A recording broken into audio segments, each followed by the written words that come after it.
Hello friends, मैं Farah Hasan. Welcome to my channel. Friends, मैं आज आपके लिए पास्ट कॉन्टिन्यूअस टेंस का टॉपिक लेकर के आई हूँ। तो चलिए स्टार्ट करते हैं। तो पास्ट कॉन्टिन्यूअस टेंस की पहचान क्या होगी, कैसे हम पहचानेंगे कि हमें इस वाक्य को या इस सेंटेंस को पास्ट कॉन्टिन्यूअस टेंस में बनाना है। तो सबसे पहले हम इसकी डिफिनीशन देख लेते हैं। पास्ट कॉन्टिन्यूअस टेंस की डिफिनीशन क्या होगी।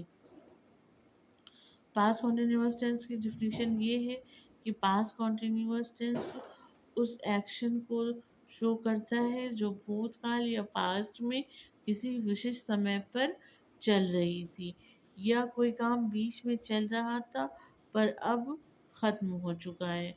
तो कहने का मतलब ये हुआ कि पास्ट कॉन्टिन्यूअस टेंस उस एक्शन को शो करता है जो कि पास्ट में किसी सर्टेन टाइम पर चल रही थी। पास्ट में कोई काम लगातार हो रहा था किसी सर्टेन टाइम पे। तो ये इसकी डिफिनीशन होती है। अब आगे इसका स्ट्रक्चर क्या है।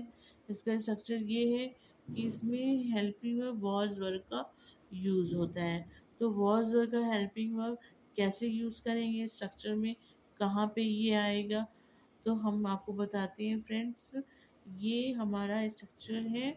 और पास्ट कॉन्टिन्यूअस के जितने भी टाइप्स होते हैं पास्ट कॉन्टिन्यूअस टेंस में, जैसे कि अफर्मेटिव, नेगेटिव, इंट्रोगेटिव, इन सब में कैसा स्ट्रक्चर रहेगा, उस स्ट्रक्चर के अकॉर्डिंग आपको सेंटेंस बनाना होगा। तो सबसे पहले मैं अफर्मेटिव सेंटेंस लेते हैं, उसमें बताते हैं कि आपका स्ट्रक्चर कैसा होगा। तो अफर्मेटिव टेंस के लिए, अफर्मेटिव सेंटेंस के लिए सब्जेक्ट पहले आएगा, वॉज ओवर बाद में आएगा सब्जेक्ट के, फिर मेन वर्ब की first form plus ING, then object आ जाएगा। इसका आप एग्जाम्पल भी देख सकते हैं। इसका एग्जाम्पल है she was dancing on the stage. वो स्टेज पर नाच रही थी। अब इसका निगेटिव सेंटेंस कैसे बनेगा। निगेटिव सेंटेंस बनाने के लिए क्या स्ट्रक्चर है। निगेटिव सेंटेंस बनाने के लिए सब वॉज सब्जेक्ट के बाद वॉज है, फिर सब हेल्पिंग वर्ब के बाद नॉट का यूज़ करेंगे। उसके बाद मेन वर्ब की फर्स्ट फॉर्म के साथ आईएनजी प्लस ऑब्जेक्ट। बस यहाँ पे क्या हो जाएगा कि हेल्पिंग वर्ब के बाद नॉट का यूज़ करेंगे। इसका एग्जांपल देख लीजिए, they were not playing football. वे फुटबॉल नहीं खेल रहे थे। अब इंट्रोगेटिव सेंटेंस कैसे बनाएंगे। इंट्रोगेटिव सेंटेंस बनाने के लिए हमें वॉज वेयर सब्जेक्ट से पहले रखना होगा। हेल्पिंग वर्ब सब्जेक्ट से पहले आएगी, फिर मेन वर्ब की फर्स्ट फॉर्म के साथ आईएनजी लगेगा, फिर ऑब्जेक्ट हो जाएगा। तो इसका एग्जांपल देख लीजिए, was he reading a book. क्या वो किताब पढ़ रहा था। तो ये इसका इंट्रोगेटिव सेंटेंस हो गया। तो फ्रेंड, ये तीन स्ट्रक्चर आपने देखे, इसको एकदम अपने ध्यान में रखिए कि कैसे किस किस टाइप में कौन कौन सा स्ट्रक्चर यूज़ होगा। अब हेल्पिंग वर्ब हमारी वाज और वर जो है वो किस सब्जेक्ट के लिए यूज़ होगी। जैसे was helping verb he, she, it, I singular subject के साथ यूज़ होगा, और वर जो है हेल्पिंग वर्ब वो you, we, they plural subject के साथ यूज़ होगा।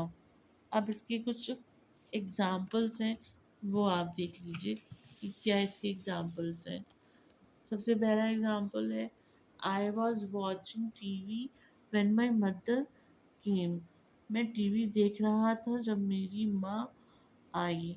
तो इस सेंटेंस से क्या शो हो रहा है कि कोई काम फ्यूचर में, सॉरी, कोई काम पास्ट में चल रहा था।